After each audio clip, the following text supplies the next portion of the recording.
Waalaikumsalam warahmatullahi wabarakatuh. Selamat pagi anak-anak. Selamat pagi Bu. Bagaimana kabar kalian pada hari ini? Alhamdulillah luar biasa. Allahu Akbar. Sebelum memulai pembelajaran, mari kita berdoa terlebih dahulu. Berdoa dimulai. Bismillahirrahmanirrahim. Raditu billahi rabba wa bil islami dina wa bi Muhammadin nabiyya wa rasula. Rabbi zidni ilma warzuqni fahma. Amin. Sebelumnya akan Ibu absen terlebih dahulu. Hari ini ada yang tidak masuk? Tidak Bu, masuk semua. Masih semua. Iya Bu.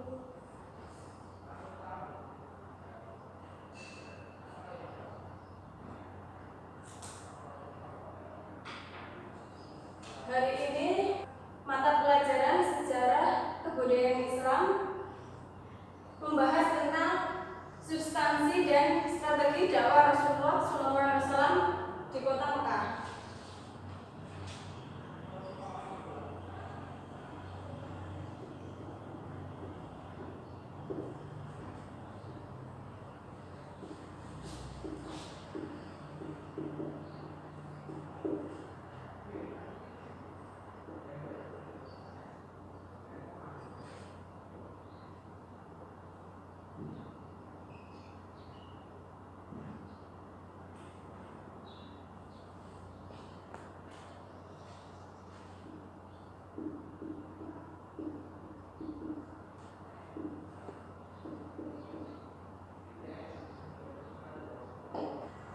Oke anak-anak, Rasulullah SAW lahir kapan anak-anak? Lahir hari Senin tanggal 12 Rabiul Awal tahun Gajah Bu. Ya benar. Jadi sebelum Rasulullah diutus untuk berdakwah, mengalami kisah yang cukup sedih ya, karena di usia beliau dari lahir sampai sebelum beliau diutus mengalami kisah yang menyedihkan. Karena sejak beliau masih dalam kandungan, ayahnya yang bernama Abdullah, beliau wafat. Kemudian lahir Nabi Muhammad SAW, lalu beliau itu disusui oleh Halimah. Kemudian pada tahun 6 tahun beliau ditinggal oleh ibundanya, kemudian diasuh oleh kakeknya. Pada tahun usia beliau itu sudah 8 tahun. Kemudian kakeknya itu wafat. Lalu pengasuhnya digantikan oleh pamannya, yaitu Abu Thalib. Nah, pada waktu kecil Nabi Muhammad ini membalak dan ikut pamannya itu berdagang. Karena paman Nabi ini Abu Thalib seorang saudagar yang mendagangkan dagangan seorang saudagar kaya yang bernama Khadijah. Beliau ikut paman Nabi ini berdagang ke Syam. Nah, di tengah perjalanan beliau keduanya ini bertemu dengan seorang pendeta yang bernama Bukhairah. Bukhairah ini memberi nasihat kepada paman Nabi untuk menjaga baik-baik Nabi ini karena melihat tanda-tanda kenabian pada diri Nabi. Kemudian pada usia Nabi berumur 25 tahun, beliau menikah dengan Sayyidah Khadijah. Setelah itu, pada tahun beliau usia 35 tahun, terlihatlah tanda-tanda kebijaksanaannya ketika beliau itu meletakkan batu pertama di Ka'bah, yaitu Hajar Aswad. Kemudian pada tahun ke-40, usia beliau 40, beliau itu menerima wahyu yang pertama apa? Quran surat apa? Wahyu pertama? Al-Alaq 1-5 Bu. Ya benar.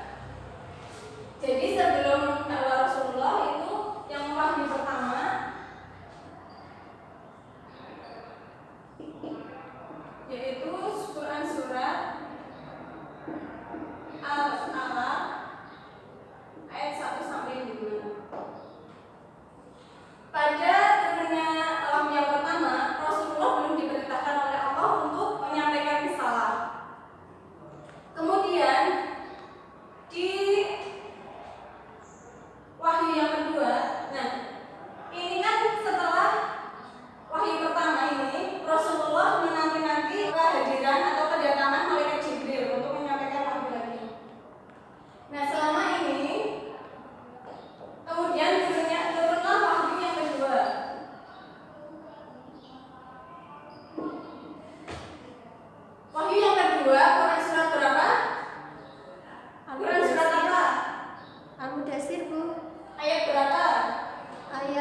1 sampai 7, Bu. Ya benar.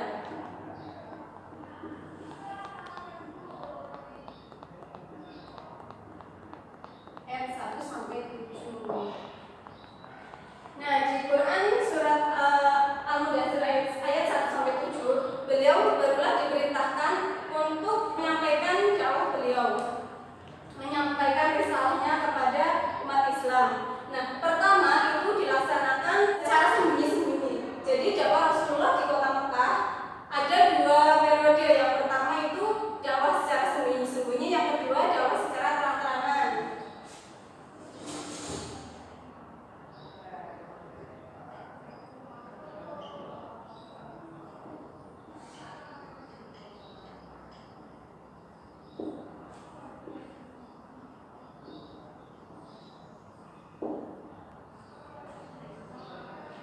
Oke, Wiwit, bacakan Quran surat Al-Mudaththir ayat 1 sampai 7.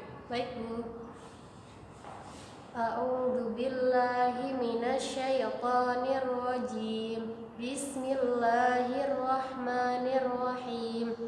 Ya ayyuhal mudaththir qum fa'anzir wa rabbaka fakabbir wa thiyabaka fatahhir warrujza fahjur wa la tamnun tastakthir wa li rabbika fasbir.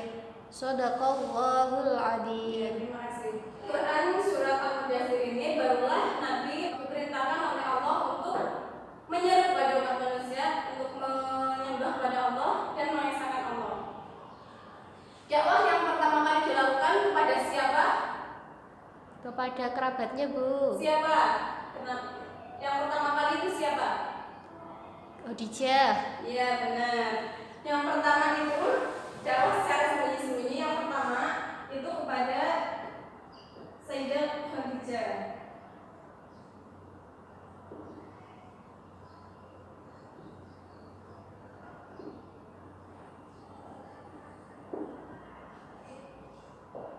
Lalu siapa? Ada yang tahu? Tidak, Bu.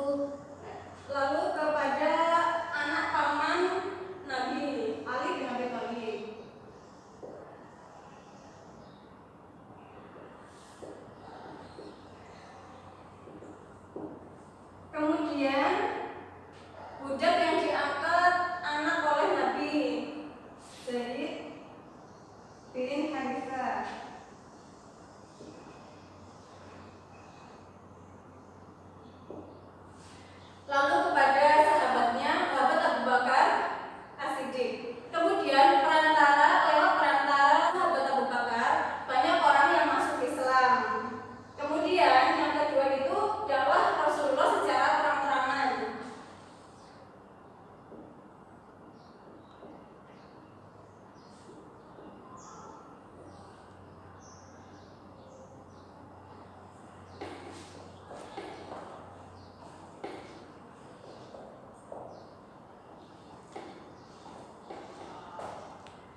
Jadi dari yang Ibu jelaskan tadi, dakwah Nabi, apa yang kita bisa ambil dari pelajaran hari ini? Ibrohnya apa saja? Ada yang tahu? Ya, Wiwit apa? Kita harus memperjuangkan agama Allah, Bu. Ya benar. Kita harus benar-benar berusaha memperjuangkan agama Allah dengan sekuat tenaga. Karena pada waktu itu, pada saat itu, ketika kita sudah berusaha benar-benar bersungguh-sungguh, seperti yang telah dilakukan oleh Rasulullah dan umat Islam, pasti akan ada pertolongan Allah. Kemudian orang yang mulia, orang yang memiliki ketakwaan yang tinggi, pasti akan Allah uji keimanannya, seperti Nabi Muhammad dan pengikutnya. Meskipun diejek, dihina, ataupun lawan tidak baik, kita tetap bersemangat untuk berjuang, terutama memperjuangkan agama Allah. Nah, dalam Islam juga tidak mengenal kasta. Dalam Islam itu adanya persamaan hak antara laki-laki dan perempuan. Mereka memiliki derajat yang sama. Membedakan adalah tingkat keimanan dan tingkat ketakwaan mereka. Nah, dari inilah ini yang menyebabkan kaum kafir Quraisy itu tidak menyukai Islam, karena dalam sejarah Arab mereka itu berkasta, bangsawannya sendiri, terus yang bangsa lainnya juga mereka tidak mengenal adanya persamaan yang laki-laki dan perempuan. Nah, dalam Islam itu menjunjung tinggi hak dan kesamaan. Ibroh yang lainnya yaitu meneladani sifat Nabi. Beliau sangat bijaksana dalam menghadapi situasi yang seperti ini. Mereka kaum kafir Quraisy sangat menyiksa Rasulullah, tetapi Rasulullah menerima dan berjuang dengan sungguh-sungguh. Dari kesungguh-sungguhan tersebutlah yang membuahkan hasil yang sangat baik. Baik anak-anak, ada yang mau menyimpulkan atau menyampaikan tentang materi kita hari ini? Saya, Bu. Ya, silakan. Jadi selama berdakwah itu Rasulullah mengalami 2 fase dakwah. Yang pertama secara sembunyi-sembunyi, yang kedua secara terang-terangan. Dakwah di mana? Yang di Mekah, Bu. Ya. Ya, yang selama di Mekah itu kurang lebih 3 tahun. Untuk wahyu pertama itu Quran surat Al-Alaq ayat 1 sampai 5. Kemudian turun wahyu kedua yaitu Quran surat Al-Mudaththir ayat 1 sampai 7. Nah, setelah itu turun surat lagi surat Al-Hijr ayat 94. Iya. 94 itu intinya Rasulullah itu harus mulai berdakwah secara terang-terangan. Seperti itu, Bu. Benar. Jadi dakwah secara sembunyi-sembunyi kurang lebih selama 3 tahun. Pada waktu itu As-Sabiqun al-Awwalun, orang-orang pertama yang masuk Islam yaitu Sayyidah Khadijah, Ali bin Abi Thalib, Sayyidina Haritha, kemudian sahabat Nabi, Abu Bakar As-Siddiq. Kemudian dakwah secara terang-terangan ini dilakukan setelah turunnya Quran surat Al-Hijr ayat 94. Nah, pada waktu itu mengalami fase yang sangat sulit bagi umat Islam karena banyak ancaman hinaan dari kaum kafir Quraisy karena mereka tidak menyukai Islam. Demikian materi kita hari ini. Tugas ya dikumpulkan di pertemuan selanjutnya. Tugas di rumah, kalian membuat peta konsep tentang perjalanan dakwah Nabi. Intinya dari sini saja, dakwah secara sembunyi-sembunyi, terus dakwah secara terang-terangan. Terus nanti kalian juga di peta konsep tersebut dituliskan sedikit tentang inti dari dakwah Nabi secara sembunyi-sembunyi dan secara terang-terangan. Baik, Bu. Dari pembelajaran kita hari ini ada yang ingin ditanyakan? Tidak, Bu.